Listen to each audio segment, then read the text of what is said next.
In the billions of years of life on Earth, countless species have come and gone. But what if we could bring some of those extinct creatures back to life? It sounds pretty fantastic, but these days there's much more to the notion than movie fantasy. 20 years ago, Jurassic Park seemed like pure science fiction. They mutated the dinosaur genetic code and blended it with that of frogs. By genetically modifying DNA, the movie fantasized dinosaurs could be brought back to Earth. Not only is Jurassic Park back in theaters next month, this time in 3D, it turns out some of the sci-fi might be close to becoming reality. De-extinction is an effort to bring back species that are known to be extinct. Things like saber-toothed cats. Ross McPhee is the curator of mammals at New York's American Museum of Natural History. The screenplay for Jurassic Park 4, I'm sure, is already being written, because here we have science colliding in a way with our worst fears. Scientists in Australia announced last week they've been able to recreate the embryo of a unique but now extinct frog. Scientists at Harvard are doing research that might allow them someday to bring back the passenger pigeon, a bird that populated the eastern U.S. in the early 1800s until it became extinct at the turn of the century. Dinosaurs and man, two species separated by 65 million years of evolution. Scientists say it's impossible to bring back dinosaurs, but the woolly mammoth could one day roam outside of a museum. The kid in me thinks it's totally fascinating, the idea that we could actually have a little baby mammoth running around. But the adult in me wonders, why are we doing this?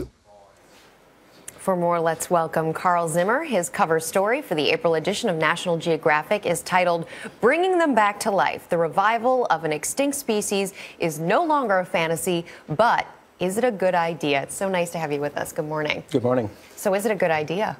It might be. We're in the middle of an extinction crisis where lots of species are disappearing, and maybe this would be a way to bring some of them back. How real is this? It's real enough. I mean, people have been trying to do this for 10 years, and there are frog embryos now from an extinct species that are in a lab.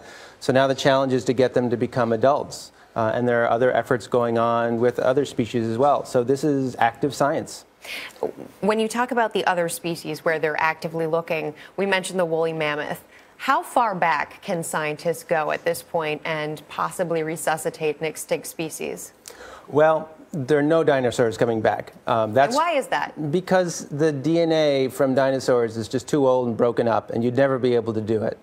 But you can actually get DNA from fossils and other sources going back 10,000, 20,000, 30,000 years. So things that became extinct in that time window, it's a possibility. And there's some pretty cool stuff back there. Oh, it was an amazing time. Absolutely. But what would you do with a woolly mammoth if you put it back on the planet? I'd put it in Siberia. I'd probably do pretty well. There's a lot of room up there. What would we learn from this? I mean, is there something that society, in addition to it just being cool and interesting, that society could take away from it? Well, we don't know a lot about these extinct species. We don't know a lot about their biology. Sometimes we only just know their fossils. Even the passenger pigeon, which was in the United States just 100 years ago, is pretty mysterious. I mean, how was it that they were able to live in the billions? We really don't know. But what about mutations and disease and the potential for that being created along with the species? Well, certainly, if any of these species are going to be recreated and reintroduced, there's going to have to be a real careful scrutiny about whether it's a good idea, whether it's safe, and whether there are going to be these unexpected risks. Is there a consensus among scientists that this is a good idea? No.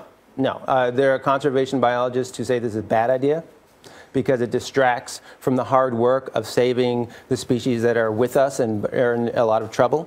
It might be better to buy a huge preserve than to spend a lot of money trying to bring back a woolly mammoth. Money is the root of the issue in part. Well, it's expensive trying to keep species alive that we have. Think of the California condor, where millions of dollars have had to be put in there to keep that from going extinct. Do we want to channel that money in other places? That's a discussion we have to have. If the research continues at this rate, realistically, how long do you think it could be before they might be able to do this?